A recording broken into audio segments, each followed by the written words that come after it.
sumipat ti alon na. Pero puro ano siya, yung ano pang tawag dito, ang tawag sa Grego amo. Ang amo buhangin, puro buhangin, walang tinong buhangin, walang bato.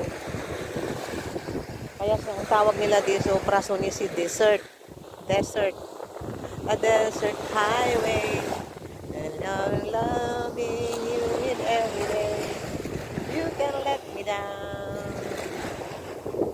Parang desert doon sa, may desert ba sa Saudi Arabia? Meron din pala dito sa Rhodos. Oh, diba? Yan yung medyo bundukin na yan. Puro ano yan. Yung buhangin lang, walang ano. Tapos may highway doon. Ikot doon sa bundok. Ayan. Hanggang doon sa boarding namin, naririnig yung pagaspas ng ano, alon paggabi. Ibig sabihin talagang malakas ang pagaspas. Kaya walang nagtatagal na sisining dito dahil malakas ang alon. Ayan siya. Alas 7 na ng hapon pero may araw pa. Ayun. Tapos yung bundok na yan, pinupuntahan nila dayo yan ng mga nag-picture taking. Dinadayo nila. Pero sa kabilang dagat naman, parang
ito pala yung ano, hinihila ng truck na surf with us. Sabi niya, nagbebenta sila ng mga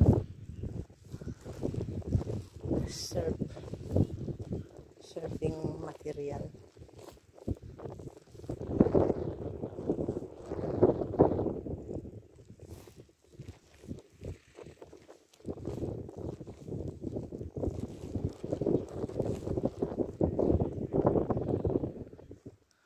Malalim ang dagat pero dito sa gilid mababaw lang. Magandang pasyalan, presko ang hangin. Yan ang ginagawa ko na surfing. Pinaparentahan dito. Kung ilang oras, hindi ko alam kung magkano.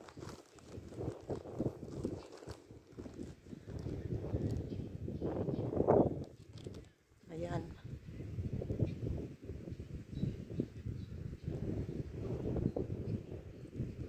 Sa gitna ng bundok.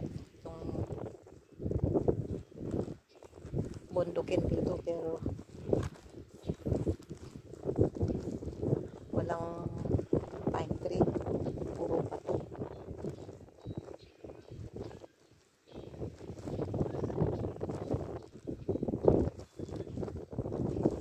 Doon gusto ng tao mag-swimming kasi dito wala masyado.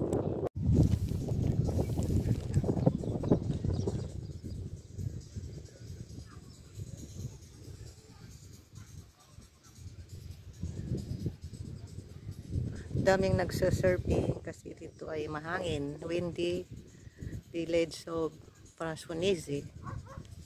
Yan naman ang lighthouse ng aking amo, my employer, restaurant and hotel. Ganda ng view, very beautiful views here.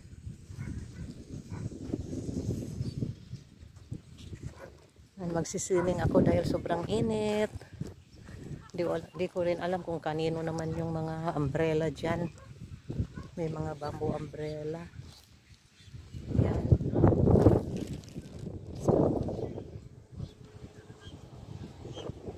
Dinadayo ito ng mga turista dahil may parang desert.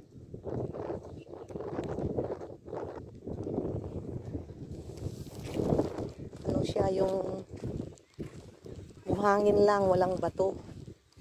Tinong-tino ang buhangin. Kaya maraming nakapaa na maglalakad kasi pero ako ayaw ko yung nakapaa. Mahirap na, baka may nabasag na bote.